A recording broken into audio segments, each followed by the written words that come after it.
जय राधा माधव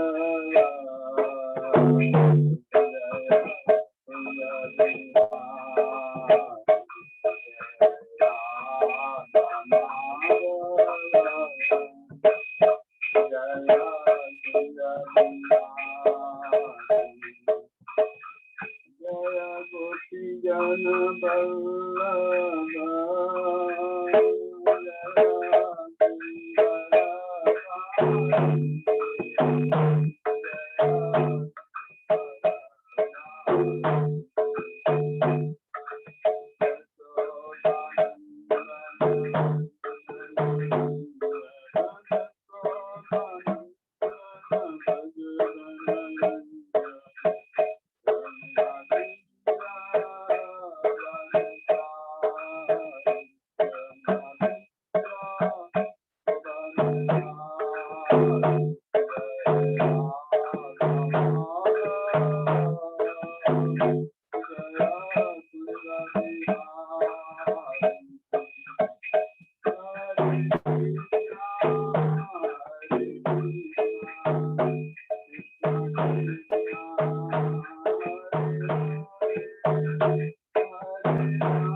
हरि बोल। बहुत बहुत धन्यवाद, बहुत बहुत धन्यवाद रंजीत प्रभु को बहुत ही सुंदर कीर्तन करने के लिए।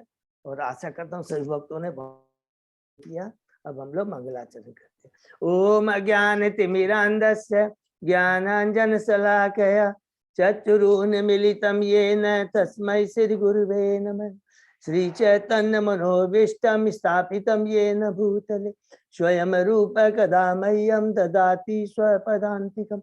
वन्देऽहं श्री गुरु श्रीयुतपद कमलं श्री गुरु वैष्णवांचि श्री रूपं साग्रजातं सहगना रघुनाथं पितं तं सजीवं स्वाद्वैतं सावभूतं परिजं सहितं कृष्ण चैतन्य देवं श्री राधा कृष्ण बादान सहगना ललिता श्री विशाखा वितांत च नम ओम विष्णु बाधाय कृष्ण कृष्णाय भूतले श्रीमते भक्ति वेदांत स्वामिन इति नामिने।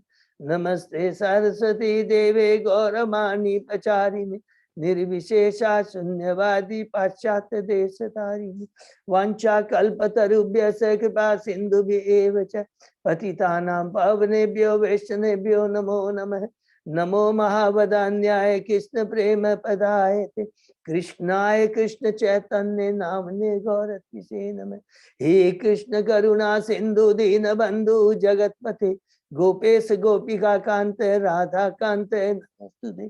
तप्त कांचन गौरांगी राधे बिंदाबिनीश्वरी विस्मानुसुते देवी प्रणमामि हरिप्रिये। नीलांचल निवासाय नित्याय परमात्मने बलभद्र सुभद्रायां जगन्नाथाय ते नमः। जय श्री कृष्ण चैतन्य प्रभु नित्यानंद श्री अद्वैत गदाधर श्रीवासादि गौर भक्तवृंद। मुखं करोति वाचालं पंगु लंघयेत् यत्कृपातमहं वन्दे श्री गुरुमदीनतारिणं परमानंद माधवं श्री चैतन्य ईश्वरम्। हरे कृष्ण कृष्ण कृष्ण हरे हरे हरे राम राम राम हरे।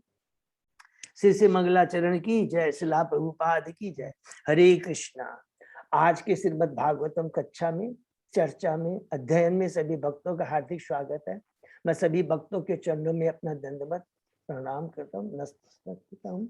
और अभी हम लोग भागवतम कैंटो 3 अध्याय 7 में है। और ये भगवान गुरु आचार्य सीधे दिव्य की असीम कृपा है कि हम लोग इतने कई दिनों से आपस में मिलकर श्रीमद् भागवतम की चर्चा अध्ययन कर रहे हैं। 7वां अध्याय है जिसमें विदुर महाराज के अन्य प्रश्न ये शीर्षक है। नहीं, उसके पहले जो 6 अध्याय हैं हमने जो कंप्लीट किया उसकी एक बार पुनरावृत्ति करते हैं क्विकली। प्रथम अध्याय है जिसमें विदुर महाराज के प्रश्न हैं भगवान श्री कृष्ण से मथुरा, वृंदावन और द्वारका से संबंधित जितनी भी बातें हैं वो विदुर जी उद्धव जी से पूछते हैं। ये पहले अध्याय में है। और दूसरे अध्याय में शीर्षक है भगवान का स्मरण। जब उद्धव जी विदुर जी से सुनते हैं कि अब मुझे बताइए कि भगवान की लीलाओं के बारे में बताइए, भगवान के भक्तों के बारे में बताइए, वृंदावन के बारे में बताइए, मथुरा के बारे में बताइए, द्वारका। तो उद्धव जी बहुत ही आध्यात्मिक स्तर पर पहुंच जाते हैं। और जब नॉर्मल अपने मानवीय स्तर पे आते हैं तो एक एक कर करके विदुर जी के प्रश्नों का उत्तर देते हैं, जिसमें सर्वप्रथम स्टार्ट करते हैं कि हे विदुर जी, भगवान श्री कृष्ण अब इस धरा पर नहीं रहे। भगवान श्री कृष्ण के बिना हम जीवों का कोई अस्तित्व नहीं है, हम अंधकार में हो जाते हैं। और एक एक करके भगवान की अलग अलग लीलाओं के बारे में बताते हैं। दूसरे अध्याय में वो वृंदावन के अंदर की लीलाओं के बारे में बताते हैं। तीसरे अध्याय में हम प्रवेश जब करते हैं उसमें उद्धव जी विदुर जी को भगवान के वृंदावन की बाहर की लीलाओं के बारे में बताते हैं। बहुत सुंदर बताते हैं एकदम पूरा किस प्रकार उन्होंने कंस का वध किया से लेकर कर करके किस प्रकार उन्होंने कुरुक्षेत्र के युद्ध में अर्जुन को विजय प्राप्ति करवाई। उसके बाद में युधिष्ठिर महाराज को राजसिंहासन में बैठा के अश्वमेध में करा कर करके किस प्रकार वो अपनी लीला यहाँ से इस भौतिक जगत से समेट लेते हैं। ब्रह्मा जी ने जो उनको अभ्यर्थना की थी वो जब सारा कार्य पूर्ण हो जाता है तो भगवान यदुवंशियों को भी इस धरा से पलायन करवा देते हैं। फिर हम लोग चौथे अध्याय में प्रवेश करते हैं। भगवान अपनी सारी लीलाएं समाप्त करने के बाद में शीर्षक है मैत्र, विदुर जी का मैत्र मुनि के पास जाना। तो इस प्रकार भगवान श्री कृष्ण अपनी लीला समाप्त करके सरस्वती नदी के पास पहुंचते हैं। वहां भी मैत्रेय मुनि भी पहुंच जाते हैं और उद्धव जी भी भगवान को खोजते हुए पहुंच जाते हैं। और भगवान उद्धव जी को देखकर किस प्रकार प्रसन्न होते हैं और बताते हैं कि उद्धव, तुमने मेरी संगति की याचना की थी, मैं भूला नहीं हूं, इसलिए आज तुम्हें मेरा संग मिल रहा है। मैंने जो चतुश्लोकी भागवतम ब्रह्मा जी को सुनाई थी, अर्जुन को भगवत गीता सुनाई थी, और मैं तुम्हें आज जो दिव्य ज्ञान दूंगा वो भगवत गीता जो अर्जुन को सुनाई थी वो भी। उद्धव जी बहुत याद करते हैं भगवान श्री कृष्ण की अलग अलग लीलाओं को। विरोधे कि हर जगह देखिएगा, इस सारे जगह, इवन भक्त लोग सब जगह है, वो भगवान की अलग अलग लीलाओं को सुनकर इतने, जबकि भक्त कभी भ्रमित नहीं होता है, लेकिन भगवान की लीला में इतनी शक्ति है कि बोलता है कि मैं भ्रमित नहीं हो रहा हूं, लेकिन भ्रमित हो जाता है। शंकर भगवान परम वैष्णव है, मैं भ्रमित नहीं हूं, लेकिन क्या हो जाता है, मोहिनी लीला में भ्रमित हो जाते हैं। भगवान की लीला अपरंपार है। इस विशेष करके जब उद्धव जी बोलते हैं मुझे बहुत ज्यादा, माने अपने को इतना, भगवान बोलते, उद्धव जी बोलते हैं मैं इतना अपना भाग्यशाली समझता हूँ कि भगवान वेदों के संकलन करता है और बीच बीच में मुझसे परामर्श, एडवाइस लेते हैं। बताइए मेरी क्या औकात है, लेकिन भगवान की इतनी कृपा है कि भक्तों को इतना यश प्रदान करते, इतना महत्व देते। तो सबसे बड़ी हमने पूरी भागवत में जो पढ़े, सबसे बड़ी भगवान ने दी कि भगवान की कृपा भक्तों के ऊपर। वो हमेशा अपने को भगवान भक्त से छोटा समझते हैं।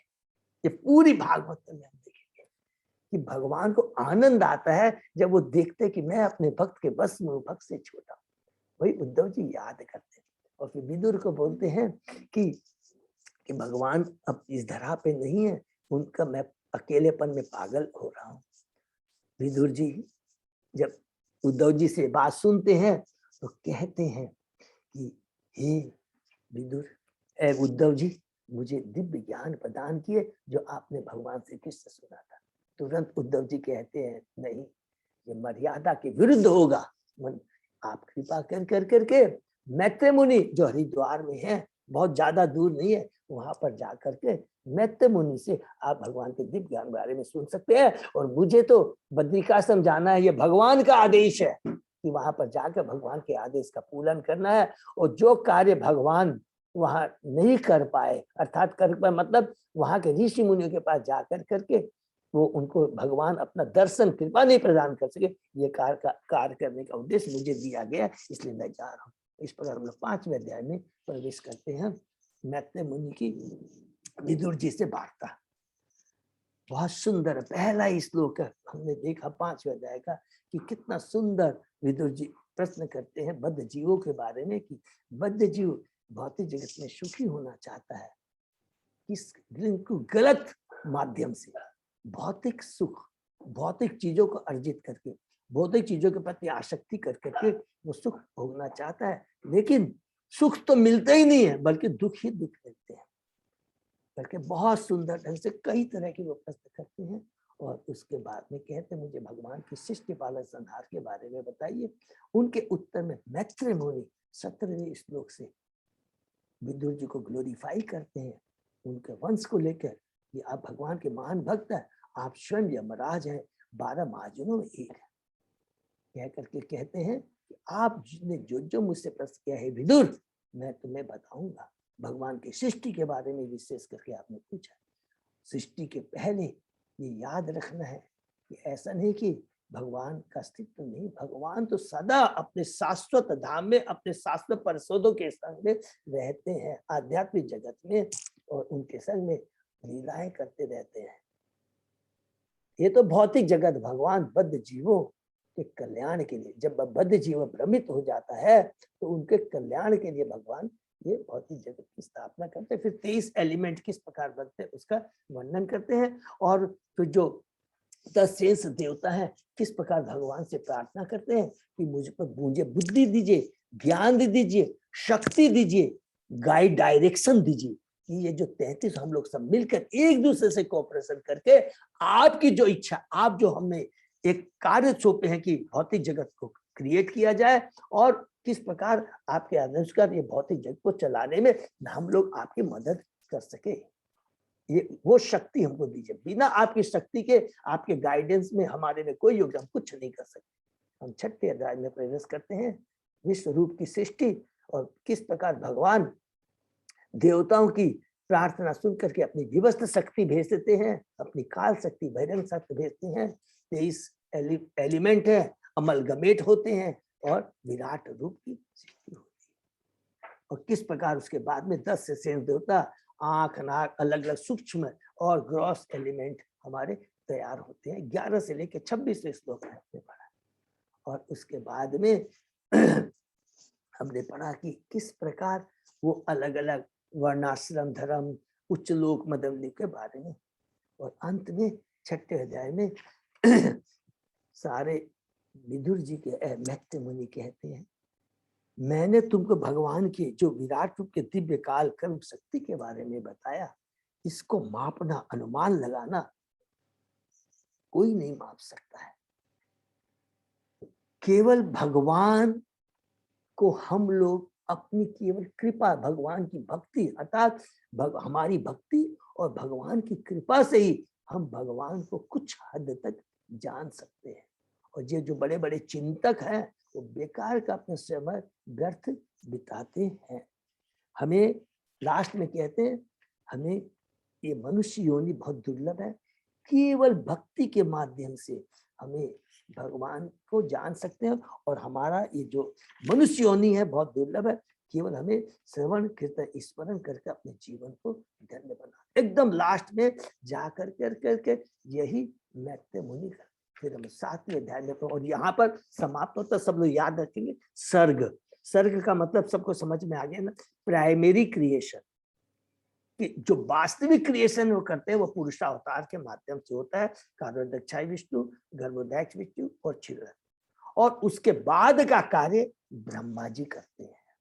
ब्रह्मा जी शरीर प्रदान करते हैं। ब्रह्मा जी जो भगवान ने सब कुछ ढांचा बना दिया है, उसके अंदर में जा करके जो भगवान के आदेश के अनुसार से जीवों को, जो असंख्य जीव है जो कि कारोदक्षाय विष्णु इसमें इम्प्रेग्नेट करते हैं, उनको अलग अलग जीवों को शरीर प्रदान करते हैं और उनके कर्म स्वभाव के अनुसार पूरे 14 भवन में उनको स्थापित करते हैं। तो गर्भोदय सेकेंडरी क्रिएशन के बारे में पढ़ने के पहले 20 में 7वें अध्याय में, जिसका शीर्षक है विदुर जी के अंतर, बहुत ही इंपॉर्टेंट चैप्टर है, जो कि गीता में हमने पढ़ा है। ये जो तत्व ज्ञान, ईश्वर तत्व और जीव तत्व बहुत इंपॉर्टेंट है कि ईश्वर कौन है और जीव कौन है। भगवान से ये प्रश्न पूछते हैं विदुर जी, किससे, कि भगवान तो क्या है, आध्यात्मिक है, अविकारी। अविकार माने परिवर्तित नहीं होते हैं, वो तो आध्यात्मिक है। तो फिर किस प्रकार वो भौतिक शक्तियों, भौतिक गुणों से संबंधित हो जाते हैं। और फिर जीव के बारे में, जीव भी तो आपने कहा कि भगवान का शाश्वत अंश है, वो भी सच्चिदानंद है। तो वो किस प्रकार इस माया में आकर के 3 गुणों से, भौतिक जगत में आकर के 3 गुणों से बंध जाते हैं। फिर तीसरा बोलते हैं, इतना ही नहीं, परमेश्वर स्वयं जीव के संग में रहते हैं, आत्मा के संग रहते हैं। तो भगवान के रहते हुए, मुखिया के रहते हुए, पिता के रहते हुए वो कैसे बंध जाता है। अब 8वें श्लोक से लेकर करके 8, 9, 10 3 श्लोकों में बहुत पावरफुल ढंग से 3 उदाहरण देकर हमको समझ में आता है। मैत्रेय मुनि जी बताते, तो प्रभुपाद जी स्पेशली बहुत बड़ी कृपा करते हैं। एक एक सुन कि भगवान कभी भी 3 गुणों से बंधित नहीं, वो शक्तिमान है। और ये बहिरंगा शक्ति, ये जीव जो है परा प्रकृति है, ये भगवान की शक्तियां है। एक शक्ति दूसरे शक्ति को दबाव डाल सकती है, लेकिन भगवान शक्तिमान को कोई प्रभावित नहीं कर सकता। ये जिस प्रकार हमने उदाहरण लिया था, एक सूर्य का लिया था, अग्नि का एग्जाम्पल लिया था, और कैदी माने प्रिजन हाउस का लिया था कि राजा प्रिजन हाउस को क्रिएट करता है। लेकिन जब राजा कैद खाने में जाता है, इसका मतलब नहीं वो कैदी बन के जाता है, वो तो देखने के लिए जाता है कि ये जो कैद खाना मैंने बनाया है, जो कैदियों को, अपराधियों को करेक्ट करने के लिए सब ठीक से हो रहा है। उसी प्रकार भगवान इस भौतिक जगत में आते हैं बद्ध जीवों पर कृपा करने के लिए, देखने के लिए, भक्तों से आनंद प्रदान के। इसका मतलब ये नहीं कि भगवान बंध जाते। दूसरा, जीव के बारे में बताया कि ये तीनों एग्जाम्पल सब याद रखेंगे। कैद खाने का, सूर्य का एग्जाम्पल माने बादल, भाप, ये सब है सूर्य से ही आती है। जब बादल आता है तो इसका मतलब कि सूर्य गायब हो गया, नहीं, सूर्य तो अपना अस्तित्व बनाए रखता है, उसको कोई टच नहीं कर सकता है। और उसके बाद में हमने सबसे लास्ट जीव का पढ़ा कि जीव में भी एक्चुअल में बंधता नहीं है, लेकिन बंधता हुआ प्रतीत होता है। इसका एग्जाम्पल हमने पढ़ा कि हमारा गला अगर काटे, सिर काट दिया जाता है, इसका मतलब ये नहीं हुआ कि हम ये सपना में ही देख सकते हैं कटता हुआ सिर, लेकिन वास्तव में हम क्या है, जब जाग जाते, सपना में जब रहते हैं, अर्थात जब हमारी चेतना माया द्वारा, तीनों द्वारा भ्रमित हो जाए, तब इस तरह का हमको सपना नजर आता है कि मैं कष्ट पा रहा हूँ। उसमें हमने पढ़ा था कि हम अपनी पहचान मन से करते हैं, शरीर से करते हैं, आदि देवी, आदि भौतिक अध्यात्म, तब यह कष्ट होता, वास्तव में कष्ट नहीं है। तो बहुत इंपॉर्टेंट हम लोगों को बताया। और ये उसके बाद में ये कहते कि ये जो भ्रम होता है, ये बार बार हम लोग भ्रमित होते हैं, इसको छुटकारा पाने का उपाय क्या है?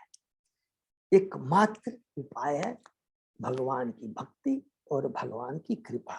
अगर ये दो चीज हो जाती है तो कभी भी हम लोग नींद में, सपने में नहीं रहेंगे, सदैव जगे रहेंगे। जगे रहेंगे मतलब क्या हो गया कि हमें अपनी आइडेंटिटी कि हम शरीर नहीं, हम आत्मा है, हम सच्चिदानंद हैं, हम भगवान के अंश हैं, परम पिता परमेश्वर के अंश हैं।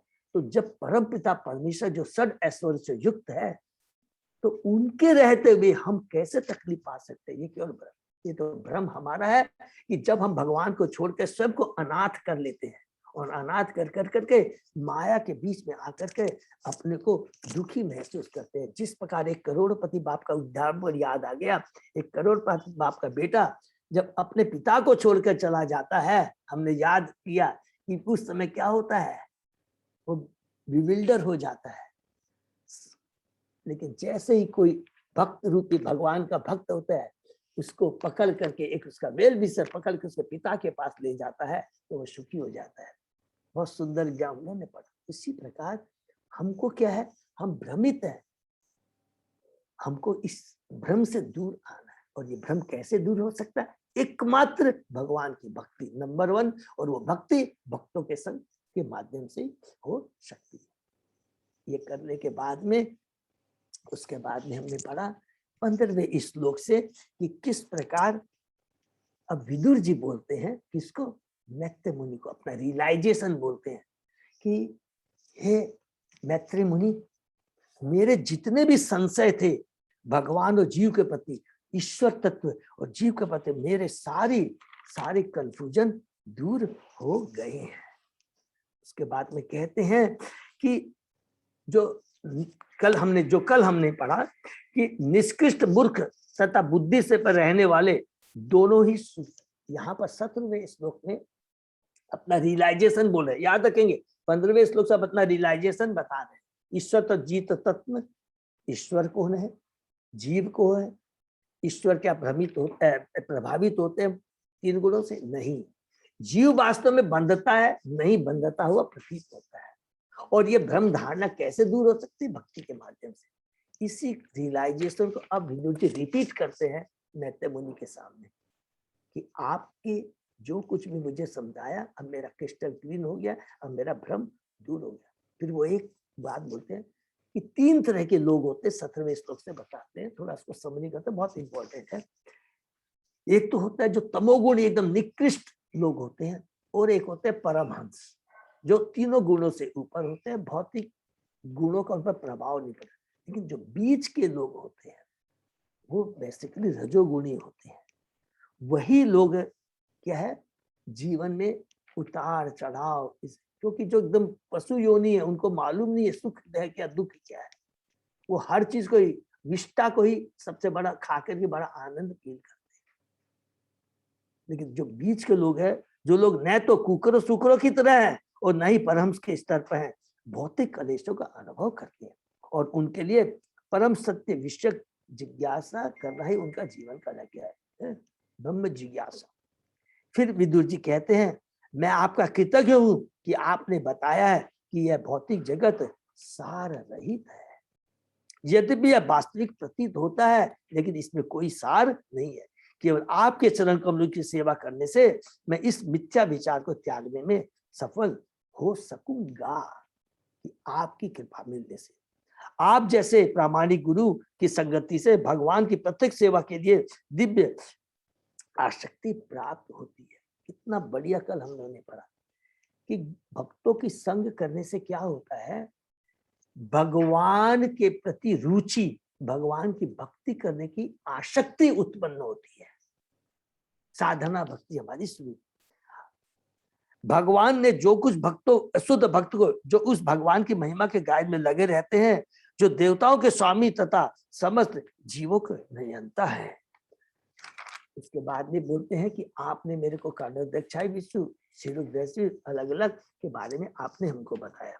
अब आप हमें विशिष्ट, अब यहाँ से ग्लोरीफाई करके मैंने अपना रियलाइजेशन बनाने के बाद में फिर वो अब अलग अलग सारे प्रश्न पूछना शुरू करते हैं। तो हम लोगों ने 23वें श्लोक से हमने देखा कि जो शीर्षक क्या है कि विदुर महाराज के अन्य प्रश्न, वो एक्चुअली ये 23वें श्लोक से शुरू होते हैं। ठीक है ना? क्या क्या पूछते हैं? अब आप हमें विशिष्ट वर्णों की विभिन्न शक्तियों का वर्णन करें, कृपा करके। ब्रह्मा जी जो ने विभिन्न मनुओं को स्थापित करने का निश्चय किया, उन विभिन्न मनुओं एवं उनके संतानों का वर्णन करें। पृथ्वी के ऊपर के एवं नीचे के लोकों का वर्णन करें। पृथ्वी लोक की माप भी बताएं।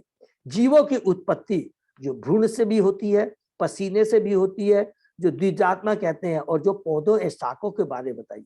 भगवान के गुण अवतार के बारे में बताइए। मानव समाज के वर्णों तथा आश्रम के बारे में बताइए। तो 29वें स्तोत्र या 30वें स्तोत्र हम लोग ने ये पढ़ा। तो अब और आगे क्या क्या प्रश्न है तो हम लोग सुनेंगे यहाँ से। ठीक है। ओम नमो भगवते वासुदेवाय। ओम नमो भगवते वासुदेवाय। ओम नमो भगवते वासुदेवाय। नारायण नमस्कृत्य नरं चैव नरोत्तमं देवी सरस्वती व्यासं ततो जयम् उदीरये। नष्टप्रायेषु अभद्रेषु नित्यं भागवत सेवया भगवती उत्तम श्लोके भक्ति भवति नैष्ठिकी। आराधयो भगवान ब्रजेश तनय ततधाम वृंदावनम रमया काचित् उपासना व्रजवधु वर्गेण्य कल्पिता। श्रीमद्भागवतम प्रमाणम अमलम प्रेमा पुमर्थो महान। श्री चैतन्य महाप्रभो मतम इदम तत् आदरो न पर। हरे कृष्ण कृष्ण कृष्ण हरे हरे, हरे राम राम राम हरे हरे। चैप्टर 7 विदुर द्वारा अन्य प्रश्न, श्लोक नंबर 30। हाँ प्रभु जी, 30 है ना? Okay Prabhu, thank you. तो याद रखेंगे ये जो 23वें श्लोक से जो विदुर जी पूछ रहे, विदुर जी बहुत ही महान है, बुद्धिमान है।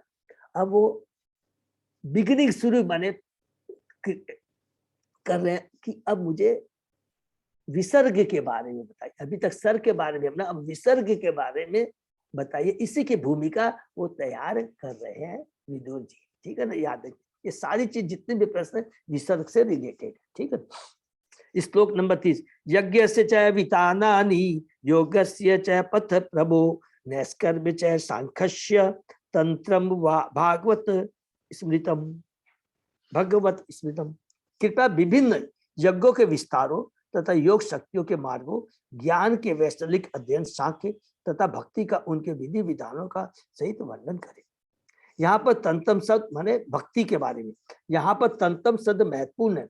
कभी कभी तंतम को भ्रांतिवश इंद्रिय तृप्ति में लगे भौतिकतावादी व्यक्तियों का काला जादू समझ लिया जाता है। कई कहते हैं ना वो तंत्र विद्या है, उसने तांत्रिक है, उसके बारे में बता रहे। किंतु यहाँ पर तंत्र का अर्थ भक्ति का विज्ञान है, जिसका संग्रह श्री नारद मुनि ने किया। नारद पंचरात्रि मनुष्य भक्ति मार्ग की ऐसी विधिमय व्याख्याओं का लाभ उठाकर भगवत भक्ति में प्रगति कर सकता है। सांख्य दर्शन ज्ञान प्राप्ति का मूल सिद्धांत है, जैसा कि मैत्रेय मुनि द्वारा बतलाया जाएगा, जो कि कपिल मुनि ने, कपिल जो देहूति माँ देहूति के पुत्र हैं, तो देहूति पुत्र कपिल द्वारा प्रवर्तित सांख्य दर्शन पर ब्रह्म के विषय में ज्ञान का असली स्रोत है। इसी कैंटो 3 में हम लोग बहुत ही सुंदर है जो शाक्य एनालिटिकल स्टडी, जो कि कपिल मुनि, कपिल भगवान ने अपनी माता देवहूति को बताया, बहुत सुंदर है, उसको हम लोग आगे पढ़ेंगे। जो ज्ञान साक्ष्य दर्शन पर आधारित नहीं है वह मानसिक चिंतन है और उससे कोई वास्तविक लाभ नहीं हो सकता। प्रभुपाद जी कहीं ना कहीं घुमा करके जो ज्ञानी होते हैं, जो चिंतन दार्शनिक, उसको हमेशा फटकारते रहते हैं वो सब, क्योंकि देखे वो बोलते हैं ये बहुत खराब है, इसमें इतना तपस्या, इतना मेहनत होता है, इतना शारीरिक कष्ट दे और इतना ज्यादा भ्रमित होते हैं केवल अपने मन से चिंतन करके अपनी व्याख्या करते, अपनी एनालिसिस करते, वो गलत है। उसमें समय व्यर्थ नहीं करना चाहिए, उसके लिए बोल रहे। नेक्स्ट,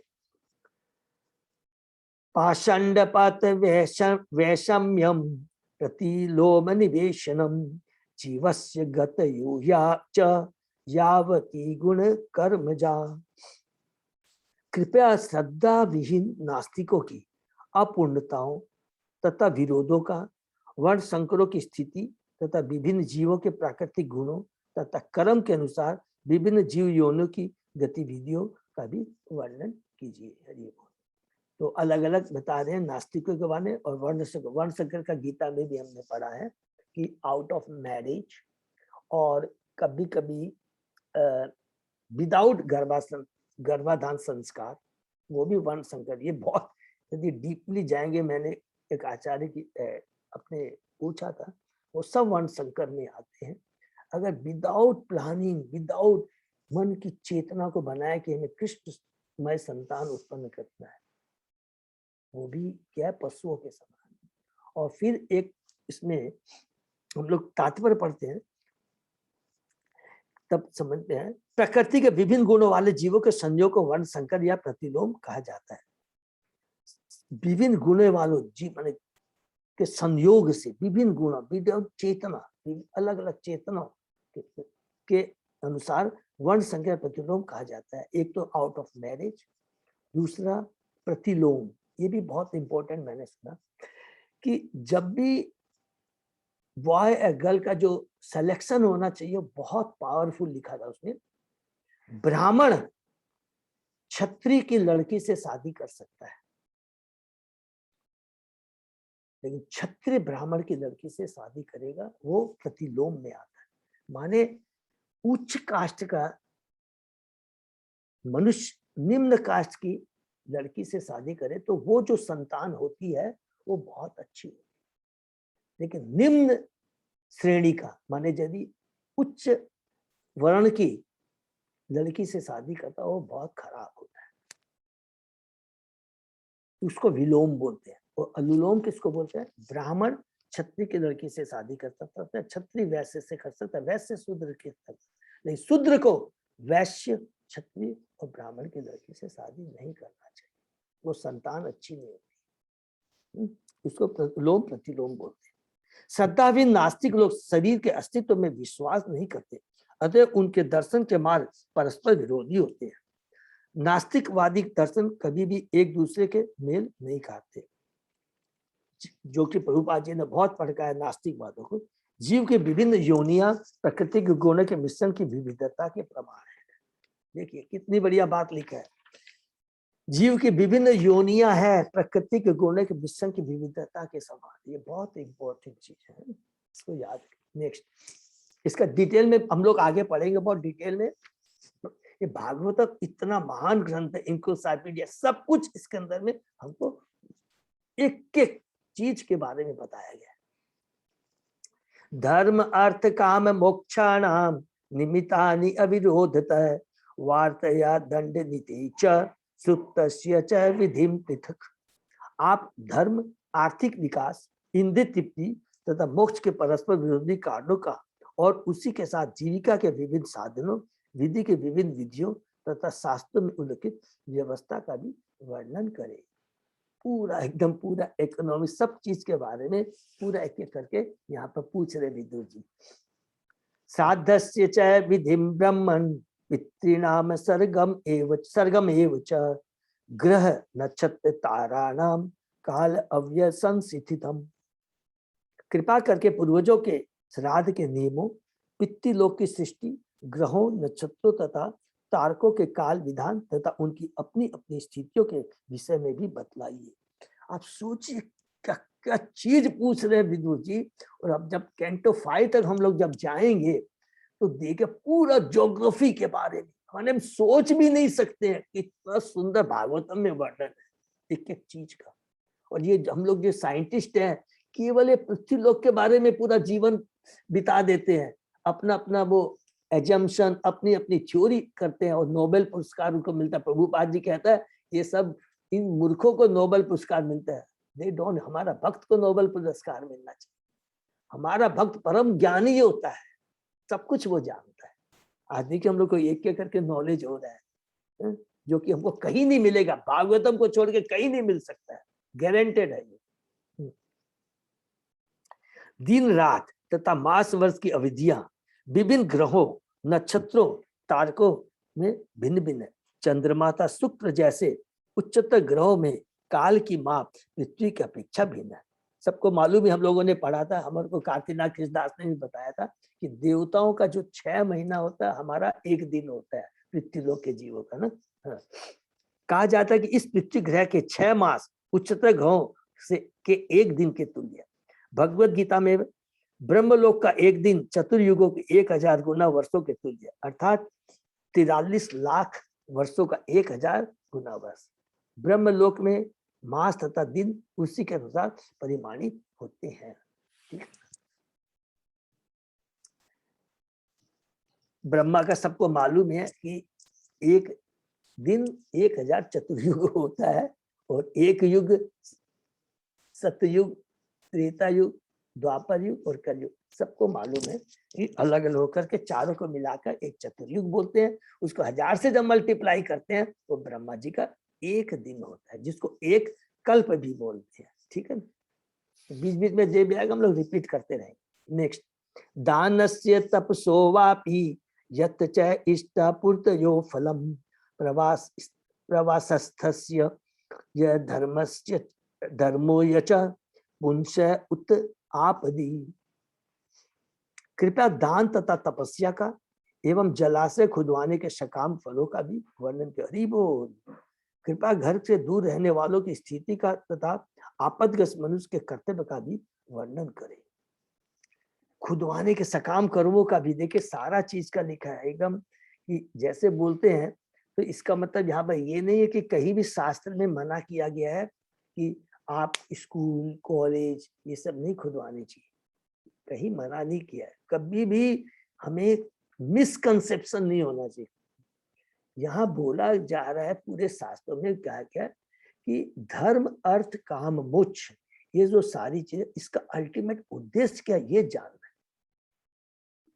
उद्देश्य अल्टीमेटली क्या है, भगवान से अपने को जोड़ना है। ये जितने भी वेदों में, पुराणों में, उपनिषदों में जो कहा गया है, जो भी ऐतिहासिक आर्थिक चीजों के बारे में, उसका अल्टीमेट उद्देश्य का ये हमको जरूर जानना है, अपने को कैसे भगवान से, अर्थात सिंपल चीजें जो रिपीट कर ले, पहले सभ्य समाज बनाना है, सभ्य समाज बना के, पशु समाज नहीं होना है, सभ्य समाज बनाना, उसके बाद में ही तभी हम भगवान से जुड़ सकते हैं। जो पशु वृत्ति वाले हैं, जो केवल गृह मेधी है, आप उनसे कभी भी भगवान की बात कर दीजिए, वो खाली एक ही बात, खाओ पियो मोह जुड़ाओ, टोटली वो पशु वृत्ति। तो उनको समझाने के लिए ये जो महाभारत, वेद, पुराण ये है, तो सेम इसका भी वर्णन और उसका भी हिंट भी हमको भागवतम में मिलेगा। अप टू कैंटो 5 के अंदर में पूरा जानकारी हमें मिलेगी। जनता के उपयोग हेतु जलाशय खुदवाना महत्व दान कार्य है और 50 वर्ष की आयु के बाद गृहस्थ जीवन से विराग लेना गंभीर मनुष्य द्वारा संपन्न महान तपस्या का कार्य। हरि बोल। यहाँ प्रभुपाद जी हिंट दे रहे हैं, खुलाना ये किस प्रकार जीव को 50 साल बाद वानप्रस्थ में चला जाना चाहिए। नेक्स्ट, येन वा भगवान तुष्येत धर्म योनि जनार्दन संप्रसिद्धति वा येषाम एतत् आख्याहि में अनघ। हे निष्पाप, चूंकि समस्त जीवों के नियंता भगवान समस्त धर्मों के तथा धार्मिक कर्म करने वाले समस्त लोगों के पिता हैं, अतः कृपा करके इसका वर्णन कीजिए कि उन्हें किस प्रकार पूरी तरह से तुष्ट किया जा सकता है। हरि बोल। तो भगवान को किस प्रकार तुष्ट किया जा सकता है, अलग अलग जो धर्म के किनके क्या नियम है, कर्म है, उसके बारे में। समस्त धार्मिक कार्यकलाप, देखो बहुत इंपॉर्टेंट है, समस्त धार्मिक कार्यकलाप अंततो गत्वा परमेश्वर को तुष्ट करने के लिए है। जितनी भी सामाजिक व्यवस्था, वर्ण, आश्रम, जितना भी है, उसका उद्देश्य क्या है? परमेश्वर को तुष्ट करने। भगवान समस्त धर्मों के पिता है, जैसा कि भगवद गीता में कहा गया है।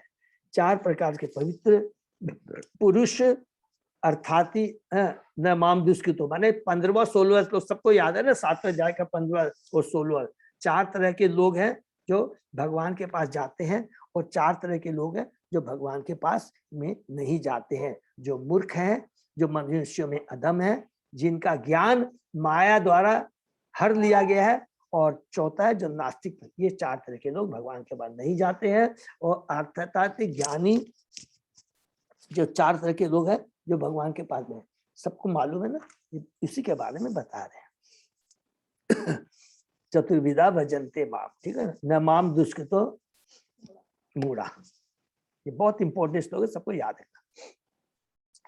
तो 4 प्रकार के पवित्र पुरुष अर्थात आर्त, प्रबुद्ध तथा जिज्ञासु भक्ति द्वारा भगवान के पास पहुंचते हैं, और उनकी भक्ति भौतिक स्नेह से निश्चित होते हैं, किंतु इन सबों के ऊपर वे शुद्ध भक्त हैं, जिनकी भक्ति सकाम कर्म या चिंतनशील ज्ञान से किसी भौतिक कलु से रंजित नहीं है।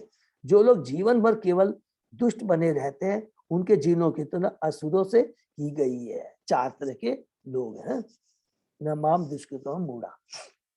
चाहे वे कैसा भी शैक्षिक जीवन क्यों न बिताए, वे समस्त ज्ञान से वंचित होते हैं। ऐसे दुष्ट कभी भी भगवान को तुष्ट करने वाले व्यक्ति नहीं होते हैं, जो कि अभी हम लोगों ने भी पढ़ा। ये एकदम निकृष्ट मन, एकदम इनको कितना भी हम समझा लेंगे, ये कभी भी भक्ति में, इसीलिए प्रभुपाद जी ने इस तरह के लोगों से कोसों कोस से दूर रहना चाहिए, और इस तरह के लोगों को एक नाम अपराध के अंदर भी हमने पढ़ा है। इनको कभी भी भगवान की महिमा के बारे में बताने का प्रयत्न नहीं करना चाहिए।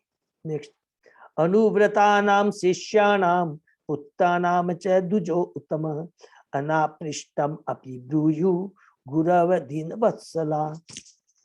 हे ब्राह्मण श्रेष्ठ, जो गुरुजन है वे दीनों पर अत्यंत कृपालु रहते हैं। वे अपने अनुयायियों, शिष्यों तथा पुत्रों के प्रति सदैव कृपालु होते हैं, और उनके द्वारा बिना पूछे ही सारा ज्ञान प्रदान करते हैं। हरि बोल। ये बहुत इंपॉर्टेंट बात कह रहे हैं कि जो गुरु होता है वो शिष्य को जो शिष्य पूछता वो तो बताते ही है, लेकिन जो प्रश्न शिष्य ने नहीं पूछा और उसके लिए आवश्यक है उसके बारे में बताते हैं। इतने कृपालु होते हैं गुरु। प्रामाणिक गुरु से जानने योग्य अनेक विषय होते हैं। प्रामाणिक गुरु के लिए अनुयायी, शिष्य तथा पुत्र सभी एक समान होते हैं, और वह उन सब पर सदैव कृपालु रहता है, तथा उनके न पूछने पर भी वह सदैव उन्हें दिव्य विषयों के बारे में बताता रहता है। यही प्रामाणिक गुरु का स्वभाव है। विदुर ने मैत्र मुनि से ऐसे विषयों के बारे में भी बताने के लिए अनुरोध किया जिन्हें उन्होंने उनसे न भी पूछा हो। हरि बोल। देखिए, विदुर भगवान के शुद्ध भक्त हैं, यमराज हैं, लेकिन बद्ध जीवों के लिए ये बता रहे कि गुरु कितना मान है। गुरु की शरण में जाना बहुत ही दरकार। बिना गुरु के ये मनुष्य जोनी बेकार है। तो इसलिए कहते हैं गुरु इतना कृपालु होता है, एक बार खाली त्वदिति परिपालेन परिपरिसेन सेवया, केवल एक बार उनकी शरण में चले जाएंगे तो अपने आप, केवल कंडीशन क्या है, बड़े विनीत भाव से जाना चाहिए। केवल ये नहीं कि अरे मैं ज्ञान लेकर के ज्ञानी बन जाऊंगा, स्कॉलर बन जाऊंगा। देखिए, यदि उस चैलेंज के भाव से हम गुरु के पास जाते हैं, हो सकता ज्ञान मिल जाए, तो याद रखेंगे हम लोग भक्ति नहीं मिलेगी। We can be the scholar, but we can never become devotee। और हमको डिवोटी बनना है। डिवोटी बनने के लिए विनीत भाव, समर्पण भाव और सेवा भाव, ये बहुत जरूरी है। गीता के 4वें श्लोक में 34 श्लोक में हमने पढ़ा, बहुत ही पावरफुल है, ये हमेशा याद रखिए, हमें बहुत, ये बहुत जरूरी है। तत्वानाम भगवान तेषाम कतिदा प्रतिचक्रमण तत्रो तत्रेमं क उपासीरम क उषिदनुसेरते।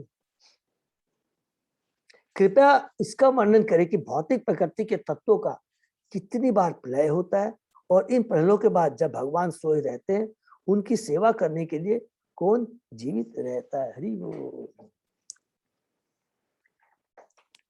क्या क्या माने प्रश्न है, विदुर जी पूछ रहे हैं कि माने हम लोगों ने जो पढ़ेंगे कि जो प्रलय होती है, प्रलय अलग, कैंटो 11 में हमको अलग अलग तरह की 4 तरह की प्रलय होती है। और ब्रह्मा जी का एक दिन जब समाप्त होता है, माने दिन समाप्त होता है, तो आंशिक जो प्रलय होती है जिसमें नीचे के लोग पलायन, जल में पलायन हो जाते हैं, ऊपर को लेते हैं, सबके बारे में अलग अलग बताते हैं। ब्रह्म संहिता में कहा गया है कि अच्छा, और ये तो हम लोगों को क्लियर मानो कि जब पूरा विनाश हो जाता है तो भगवान रहते हैं। चतुश्लोकी भागवत में सबसे पहला कि भौतिक जगत के पहले नहीं जब रहता तो भगवान तो सदैव अपने अपने आध्यात्मिक जगत में, अपने धाम में, अपने पार्षद के संग में रहते हैं हमेशा।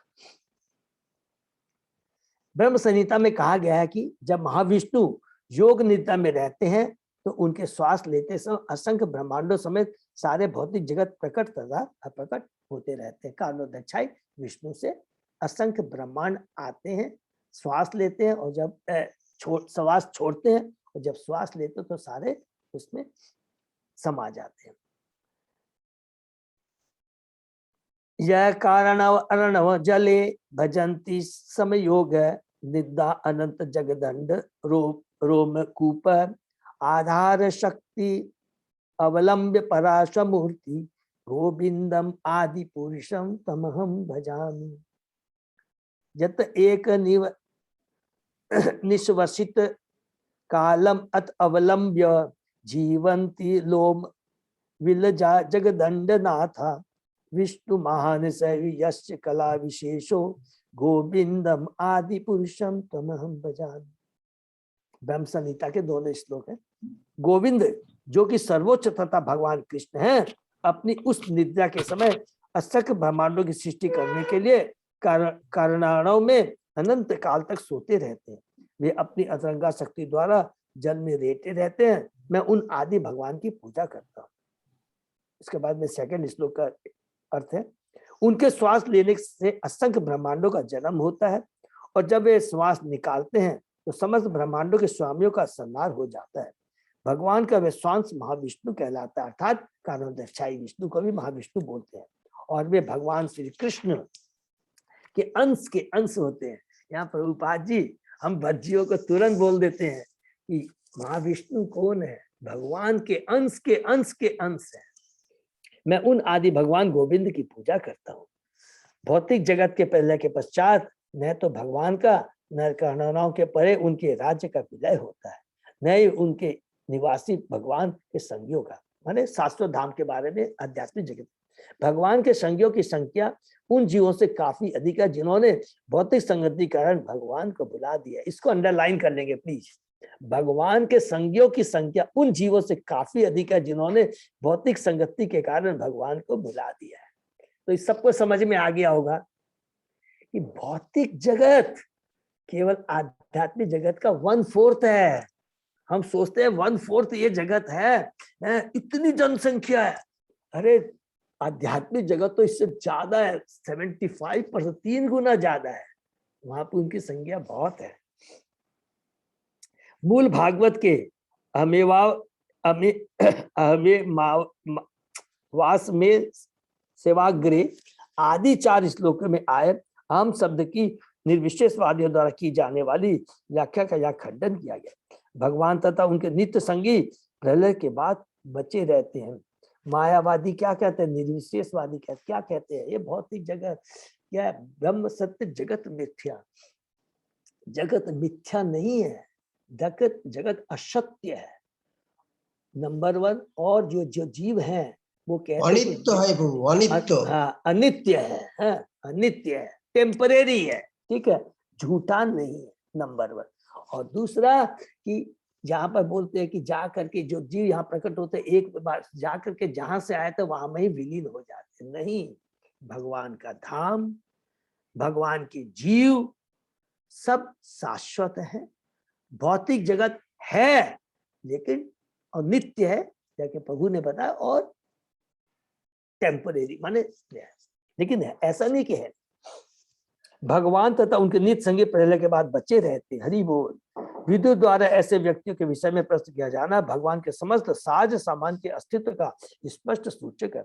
इसकी पुष्टि खासी खंड में हुई है, जिसका उदाहरण शील जीव गोस्वामी तथा शील विश्वनाथ चक्रवर्ती दोनों ने शील श्रीधर स्वामी का अनुसरण करते हुए दिया है।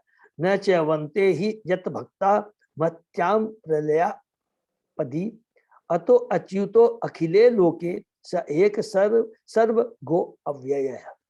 संपूर्ण विराट जगत के प्रलय के बाद भी भगवत भक्त कभी भी अपनी निजी सत्ता नहीं खोते।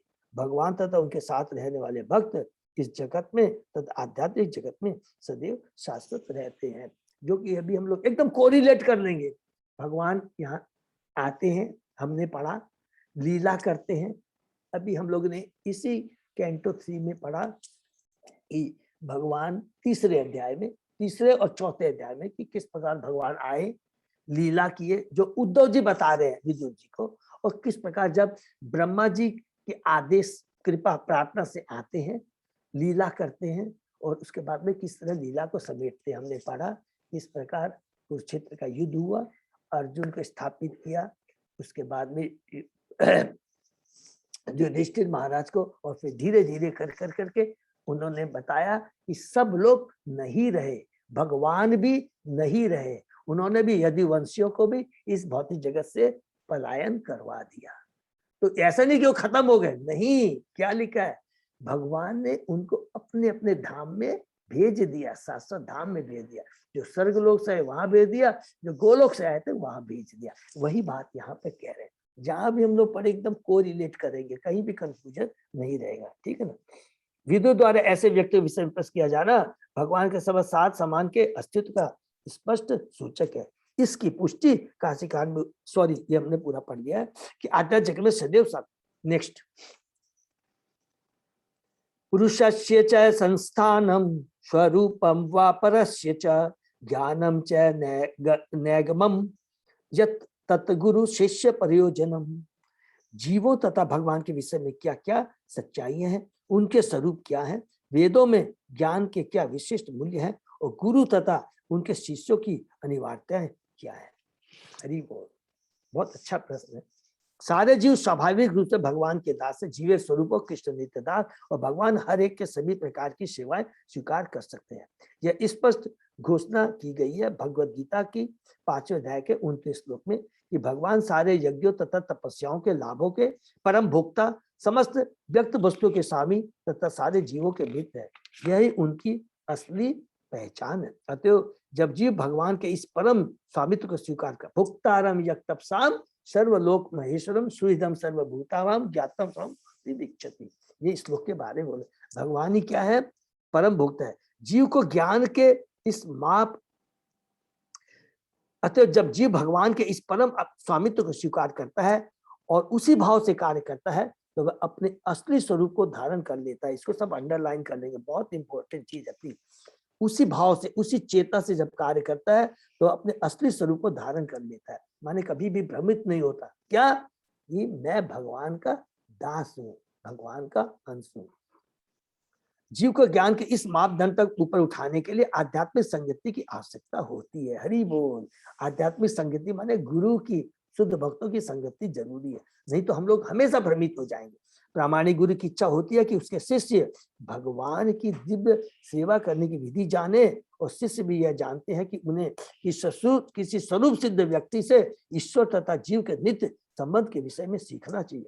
इस दिव्य ज्ञान का वितरण करने के लिए मनुष्य को वैदिक ज्ञान के प्रकाश के बल पर सांसारिक कार्यकलापों से अवकाश ले लेना चाहिए। जैसे हम बुजुर्ग भक्तों का संग करेंगे, स्वतः ही ये भौतिक जो वार्तालाप है, प्रजल्प है, इससे हम लोग स्वतः ही दूर हो जाएंगे। यही बोलने का मतलब है, सांसारिक कार्यकलापों से अवकाश लेना चाहिए, माने बेकार की प्रजल्प की बातों में एकदम हमें उसे अवकाश लेना चाहिए। इस श्लोक के सारे प्रश्नों का यही सार समाहार है। हरि बोल। निमितानि च तस्येह प्रोक्तानि अनघ सूरिभिः स्वतः ज्ञानम कुतः पुंसाम भक्ति वैराग्यम एव वा। भगवान के निष्कलुष भक्तों ने ऐसे ज्ञान के स्रोत का उल्लेख किया है। ऐसे भक्तों की सहायता के बिना कोई व्यक्ति भला किस तरह भक्ति तथा वैराग्य के ज्ञान को पा सकता है। देखिए, मैन श्लोक के अंदर में विदुर जी ने उत्तर भी दे दिया प्रश्न करते हुए कि बिना भक्तों की सहायता के कोई व्यक्ति भला किस तरह भक्ति तथा वैराग्य से ज्ञान को पा सकता है। ऐसे अनेक अनुभवहीन व्यक्ति हैं जो गुरु की सहायता के बिना आत्मसात के होने का समर्थन करते हैं। वे गुरु की आवश्यकता की निंदा करते हैं और इस सिद्धांत का प्रचार करके कि गुरु आवश्यक नहीं होता, उनके स्थान को स्वयं ग्रहण करने का प्रयास करते हैं। किंतु श्रीमद् भागवत इस दृष्टिकोण की स्वीकृति नहीं देता। महान शिष्य विद्वान व्यासदेव को भी गुरु की आवश्यकता पड़ी थी। नारद जी ने आए और उन्होंने अपने गुरु नारद के आदेश के अनुसार ही इस महान ग्रंथ श्रीमद् भागवत की रचना की। श्री चैतन्य महाप्रभु ने भी, जो कि स्वयं श्री कृष्ण है, गुरु स्वीकार किया। यहाँ तक कि भगवान कृष्ण ने भी प्रबुद्ध होने के लिए सांदीपनि मुनि को अपना गुरु बनाया, जो कि हम लोगों ने पढ़ा है। उद्धव जी बताते हैं चैप्टर 3 में है, वृंदावन के बाहर की लीला उसके अंदर है। संसार के सारे आचार्य संतों के गुरु थे सांदी। भगवत गीता में अर्जुन ने श्री कृष्ण को अपना गुरु स्वीकार किया, यद्यपि ऐसी औपचारिक घोषणा की आवश्यकता नहीं थी। अतः सभी प्रकार से गुरु स्वीकार करने की आवश्यकता के विषय में कोई संदेह नहीं रह जाता। इसको अंडरलाइन कर लेंगे कि गुरु इज ए मस्ट। स्वयं भगवान श्री कृष्ण ने गुरु बनाया, अतः सभी प्रकार से गुरु स्वीकार करने की आवश्यकता के विषय में कोई संदेह नहीं रह जाता। एकमात्र शर्त यह है कि गुरु प्रामाणिक हो, अर्थात गुरु को परंपरा पढ़ने की उचित श्रृंखला से आया हुआ होना चाहिए, प्रामाणिक होना चाहिए, परंपरा से जुड़ा होना चाहिए। नहीं तो वो खुद भी अंधकार में जाएंगे और हमारी भी मनुष्य योनि को बेकार कर देगा। सूर्य महान विद्वान है, किंतु वे सदैव अनग या निष्कलुष नहीं होते। अनग सूर्य वह है जो भगवान का शुद्ध भक्त होता है। सूर्य जो भगवान के शुद्ध भक्त नहीं है या जो उनके समकक्ष बनना चाहते हैं, वे अनग सूर्य नहीं है। शुद्ध भक्तों ने प्रामाणिक शास्त्रों के आधार पर अनेक ज्ञान की पुस्तकें लिखी है। देखिए कितना बड़े शुद्ध भक्तों ने प्रामाणिक शास्त्रों के आधार पर, बार बार नोट कर लेंगे, जो भी भक्तों ने कुछ भी लिखा है प्रामाणिक माने एज इट इज लिखा है, अपने मन से कुछ नहीं लिखा है, इसलिए उनको प्रामाणिक कहते हैं। श्री जीव रूप गोस्वामी तो उनके सहायकों ने श्री चैतन्य महाप्रभु के निर्देशा अनुसार भावी भक्तों के मार्गदर्शन हेतु विविध ग्रंथों की रचना की, और जो कोई भी भगवान के शुद्ध भक्त के पद तक सच्चे मन से अपने को ऊपर ले जाना चाहता है, उसे इन ग्रंथों से लाभ उठाना चाहिए। भक्ति रसामृत, उपदेशामृत, जितने भी ये ग्रंथ हैं, ये सब प्रामाणिक गुरु है, प्रामाणिक शास्त्रों के आधार पे है। एतान में पृच्छित प्रसन्नान हरे कर्म विविध सया ब्रूहि में अज्ञस्य मित्रत्वात् अजया नष्ट चक्षुष है। हे मुनि, मैंने आपके समक्ष इन सारे प्रश्नों को भगवान हरि की लीलाओं को जानने के उद्देश्य से ही रखा है। आप सबों के में देखिए कितनी बड़ी बात लिखा है, प्लीज इसको नोट करेंगे। आपके सब इन सारे प्रश्नों को भगवान हरि की लीलाओं को जानने के उद्देश्य से ही रखा है। जितने भी वर्णाश्रम, जितने लगेगा ये तो बहुत सिंपल साधारण है, लेकिन नहीं, सब भगवान को, इसका मतलब इन सबको पीछे भगवान का ही हाथ है, क्योंकि ऑलरेडी हम लोग पढ़ चुके हैं। जितना भी वर्णाश्रम धर्म है, उच्च लोग मध्य लोग में अलग अलग जीवों को किस तरह उन्होंने स्थापित किया है, उनके कर्म स्वभाव के अनुसार में, ये सब भगवान के माध्यम से ही है। आप सबों के मित्र हैं, तो कृपा करके उन सबों के लाभार्थ जिनकी दृष्टि नष्ट हो चुकी है उनका वर्णन करें। तात्पर्य, विदुर ने भगवान की प्रेमा भक्ति के सिद्धांतों को समझने के उद्देश्य से नाना प्रकार के प्रश्न पूछे। जैसा कि भगवद गीता में वर्णन हुआ है, भगवान की भक्ति अनन्य है और भक्त का मन अनिश्चिंताओं की अनेक शाखाओं की ओर नहीं मुड़ता। देखिए व्यवसायिक बुद्धि सबको याद है, बहुत इंपॉर्टेंट श्लोक है। जो भगवान का भक्त है उसकी वन पॉइंटेड बुद्धि होती है, वो इधर उधर दिमाग नहीं लगाता। बहुत इंपॉर्टेंट श्लोक है। विदुर का उद्देश्य भगवान की उस सेवा में स्थिर बने रहना था जिसमें मनुष्य इधर उधर भटके बिना लीन रहता है। उन्होंने मैत्रेय मुनि की मित्रता का दावा इसलिए नहीं किया कि वे मित्र के पुत्र थे, किंतु इसलिए किया कि मैत्रेय वस्तुतः उन सबों के मित्र थे जिन्होंने भौतिक प्रभाववश अपनी आध्यात्मिक दृष्टि खो दी है। अर्थात मित्र मैत्रेय मुनि और व्यासदेव दोनों समकालीन है, इसलिए कहा वो कि व्यासदेव जी मैत्रेय जी के दोस्त है, मित्र है, और विदुर जी व्यासदेव जी के पुत्र हैं। ठीक है। सर्वे वेदा विभाग च यज्ञा च तपो दानादि च अनगः जीव अभय प्रदानस्य न कुर्वीरन कलाम पी। हे अनग, इन सारे प्रश्नों के आपके द्वारा दिए जाने वाले उत्तर समस्त भौतिक कष्टों से मुक्ति दिला सकेंगे। ऐसा दान समस्त वैदिक दानों यज्ञों तप आदि से बढ़कर। हरि बोल।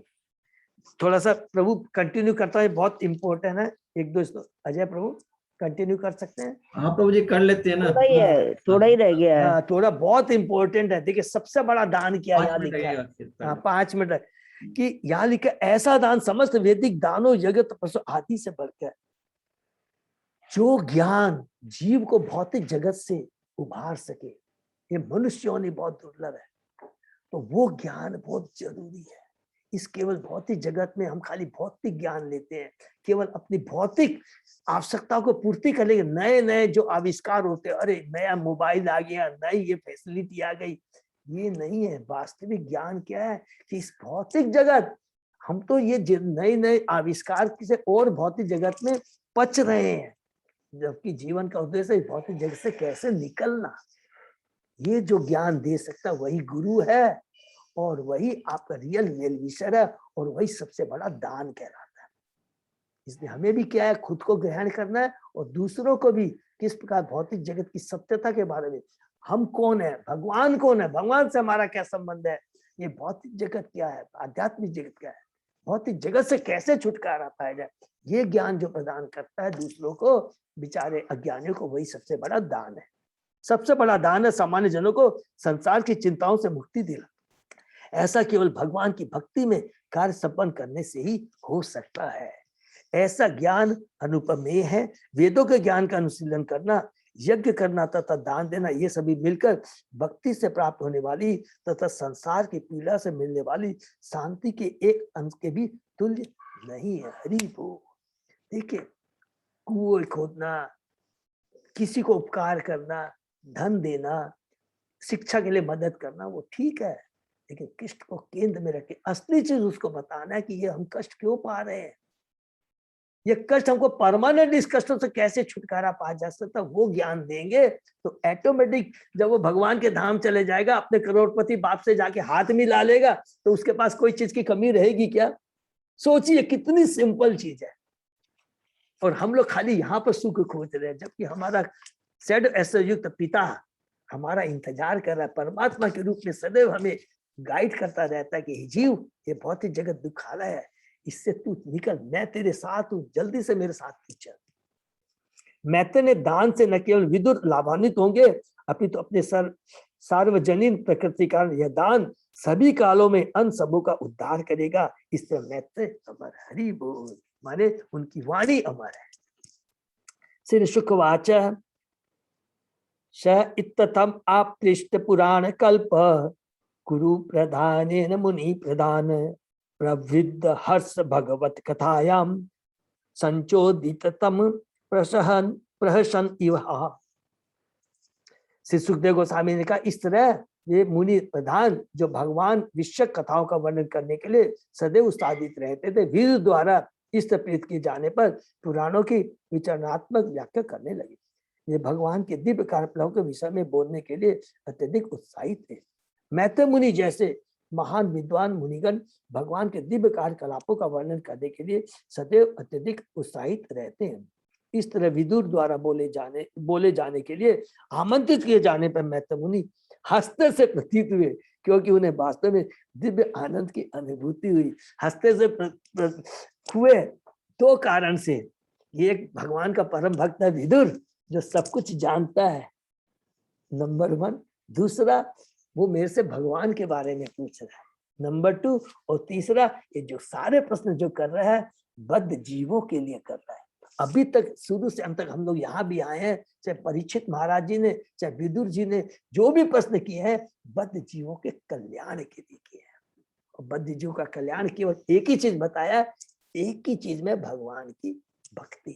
कैंटो 2 भी हमने जब स्टार्ट किया था, तो कैंटो 1 का जो प्रश्न था, तो पहले दूसरे तीसरे चैप्टर में यही बताया गया कि भगवान की भक्ति ही परम है। उसके बाद में चैप्टर 4 से हमको परीक्षित महाराज पूछते हैं कि हमें सृष्टि के बारे में बताएं। और यहाँ पर भी सब कुछ करने के बाद में, बताने के बाद में भी एक ही चीज कह रहे हैं कि भगवान की भक्ति ही महान है। और ये जो पुरुषावतार जिसके बारे में पढ़ा, प्लीज रिपीट करता हूँ, याद रखेंगे। और अभी हमने लास्ट श्लोक में पढ़ा कि हे विदुर, हे मैत्र मुनि, मैं आपसे जो कुछ भी पूछ रहा हूँ प्रश्न, अभी बीच में प्रश्न पूछा ना कि हमें धर्म के बारे में बताइए, दान के बारे में, कुआं खोदने के बारे में, ये सारे प्रश्न मैं पूछ रहा हूँ, केवल वो भगवान से संबंधित है। ये बहुत इंपॉर्टेंट चीज है ये समझना। जो कुछ भी भागवतम में है, एक बार हमको लगेगा बाहरी दृष्टि, अरे यार ये तो सिंपल नहीं, सब भगवान से संबंधित है। हरे कृष्णा।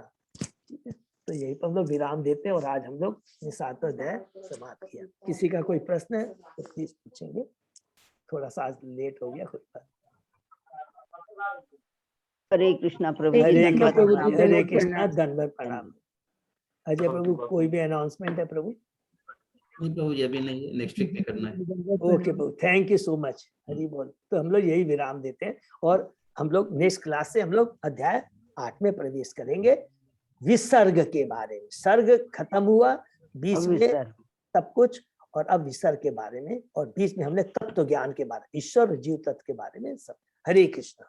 हरे कृष्ण प्रभु जी, दंडवत प्रणाम। प्रणाम माता जी, धन्यवाद। हरे कृष्ण से भक्तों का बहुत बहुत धन्यवाद। तो आज का सेशन ये विराम करते हैं, सोमवार को फिर 7 बजे। हरे कृष्ण।